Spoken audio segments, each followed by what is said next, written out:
కరీంనగర్ జిల్లా నుంచి వేరుపడి సిరిసిల్ల జిల్లాగా ఆవిర్భవించింది. రాజన్న సిరిసిల్ల జిల్లాగా దీన్ని పిలుస్తున్నారు.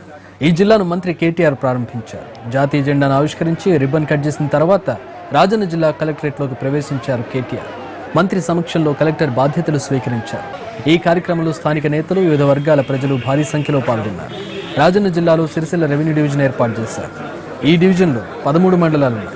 సిరిసిల్ల, తంగళ్లపల్లి, గంభీర్రావుపేట, ఎల్లారెడ్డిపేట, వీర్నపల్లి, ముస్తాబాద్, వేములవాడ రూరల్, చందుర్తి, రుద్రంగి, కోనరావుపేట, బోయిన్పల్లి, ఇల్లంతకుంట మండలాలు రాజన్న జిల్లాలో ఉన్నాయి.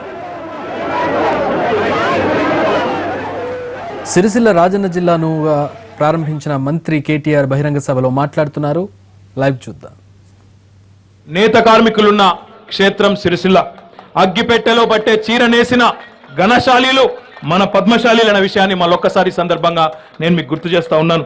మరి ఇలాంటి విలువైన ఈ క్షేత్రానికి ఈ గౌరవం దక్కింది అంటే దానికి ఖచ్చితంగా ప్రజలు, అదే రకంగా మన ప్రజల ఆమోదంతో ఈరోజు దేశంలోనే అత్యంత ప్రజాదరణ కలిగిన ముఖ్యమంత్రిగా ఉన్న మన కేసీఆర్ గారు దానికి కారణమని చెప్పి కూడా మళ్ళొకసారి ఈ విషయం గుర్తు చేస్తా ఉన్నాను. తెలంగాణ రాష్ట్ర ప్రభుత్వం సమస్త ప్రజల జీవన ప్రమాణాలు బాగు చేయడమే లక్ష్యంగా పలు అభివృద్ధి సంక్షేమ కార్యక్రమాలను తీసుకున్న విషయం మీకు తెలిసిందే. బంగారు తెలంగాణ నిర్మాణంలో భాగంగా బాధ్యత గల పౌరులుగా మనందరం కూడా భాగస్వాములు కావాలని చెప్పి కూడా ఈ సందర్భంగా నేను మీకు విజ్ఞప్తి చేస్తా ఉన్నా. అదే రకంగా గౌరవ ముఖ్యమంత్రి గారి దార్శనికత మన జిల్లాల ఏర్పాటు కేవలం పట్టణ ప్రజల సౌలభ్యం కోసమే కాకుండా మారుమూల గిరిజన ప్రాంతాల్లోని తాండాలు గాని, గూడాలు గాని, అదే రకంగా ఆ గిరిజన బిడ్డలు, దళిత బిడ్డలు, బడుగు బలహీన వర్గాల సంక్షేమమే లక్ష్యంగా ఈరోజు కొత్తగా వీర్నపల్లి మండలం గాని, అదే రకంగా రుద్రంగి మండలం గాని, సిరిసిల్ల రూరల్ మండలాన్ని తంగళ్లపల్లిలో ఏర్పాటు చేయడం గాని, అదే రకంగా వేములవాడ రూరల్ మండలాన్ని కూడా రాజన్న సిరిసిల్ల జిల్లాలో కొత్తగా ఏర్పాటు చేయడం గాని, దీన్ని బట్టే గౌరవ ముఖ్యమంత్రి గారి ఆలోచన విధానం, దార్శనికత మనకు అర్థమవుతుందని చెప్పి కూడా నేను మీకు విజ్ఞప్తి చేస్తా ఉన్నాను. విజయానికి ప్రతీక అయిన ఈ రోజు కొత్త జిల్లాలను ప్రారంభించుకొని అతి గొప్ప పరిపాలనా సంస్కరణలను నేటి నుండి అమలు చేసుకోబోతా ఉన్నాం. చిన్న జిల్లాల వల్లనే అభివృద్ధి వేగంగా జరుగుతుందని, పేదల సంక్షేమ కార్యక్రమాలు కానీ, అభివృద్ధి కార్యక్రమాలు కానీ పారదర్శకంగా, అవినీతి రహితంగా అమలు చేయవచ్చని మన గౌరవ ముఖ్యమంత్రి గారు బలంగా నమ్ముతున్నారు. చిన్న పాలనా విభాగాలుంటేనే పరిపాలనా సౌలభ్యం కానీ, ప్రజలకు సౌకర్యవంతంగా ఉంటుందనేది కానీ మనం అనుభవం ద్వారా నేర్చుకున్న ఒక పాఠం. మండల వ్యవస్థ ద్వారా పాలన మంచి ఫలితాలు అందుతున్న వాస్తవాన్ని మనం గమనిస్తా ఉన్నాం. స్వాతంత్రం వచ్చిన తర్వాత దేశంలోని అన్ని రాష్ట్రాల్లో కూడా పెరుగుతున్న జనాభా అవసరాలకు అనుగుణంగా జిల్లాల సంఖ్యను పునర్విభజించుకున్నారు, జిల్లాల సంఖ్యను పెంచుకున్నారు.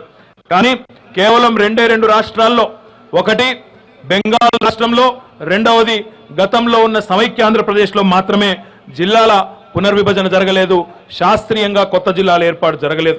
మరి ఈరోజు తెలంగాణ రాష్ట్ర జనాభా 2011 జనగణన ప్రకారం 3,60,00,000 జనాభా ఉంటే జిల్లాలు మాత్రం కేవలం 10 జిల్లాలు ఉన్నాయి. ఒక్కో జిల్లాలో సగటున 36 లక్షల మంది ప్రజలు ఉన్నారు. విస్తీర్ణంలో కూడా కొన్ని జిల్లాలు భౌగోళికంగా పెద్దగా ఉంటే మరికొన్ని జిల్లాలు భౌగోళికంగా చిన్నగా ఉన్న విషయాన్ని కూడా నేను మీకు గుర్తు చేస్తా ఉన్నా. అదే రకంగా ఈ విషయాన్ని దృష్టిలో పెట్టుకునే గౌరవ ముఖ్యమంత్రి గారు ఆనాటి ఉద్యమ నాయకుడిగా, ఆనాడు తెలంగాణ రాష్ట్ర సమితి అధ్యక్షుడిగా ఎన్నికలకు పూర్వమే తెలంగాణ రాష్ట్ర ఏర్పాటు జరిగిన కొత్తలోనే ఖచ్చితంగా తెలంగాణ రాష్ట్ర సమితి అధికారంలోకి వస్తే తెలంగాణ ప్రభుత్వాన్ని నడిపే అవకాశాన్ని, అదృష్టాన్ని, ప్రజలు మాకు అవకాశాన్ని కల్పిస్తే కొత్త జిల్లాలు ఏర్పాటు చేస్తామనే ఒక వాగ్దానాన్ని చేయడం జరిగింది. సుదూరంగా ఉండే జిల్లా కేంద్రాల వల్ల ప్రజలు ఎంత ఇబ్బందులు పడతారో అందరికీ తెలిసిందే. కానీ ఈ రోజుతో మన బాధలు తొలగిపోబోతా ఉన్నాయి. కొత్త జిల్లాలే కాదు, కొత్త రెవెన్యూ డివిజన్లు, కొత్త మండలాలు, కొత్త పోలీసు కార్యాలయాలు, కొత్త పోలీస్ స్టేషన్లను కూడా ఈ రోజు మనం ప్రారంభించుకుంటా ఉన్నాం. మండల కేంద్రానికి దూరంగా ఉన్న గ్రామాలను కూడా మనం సమీప మండలాల్లో కలుపుకుంటా ఉన్నాం. ప్రజాభిప్రాయానికి అనుగుణంగా, ప్రజల అభిప్రాయానికి అనుగుణంగా మార్పులు చేర్పులు చేసుకుంటా ఉన్నాం. ఇది ఒక గొప్ప పాలనా సంస్కరణ, ఒక గొప్ప ముందడుగు అని చెప్పి కూడా నేను మీకు విజ్ఞప్తి చేస్తా ఉన్నాను.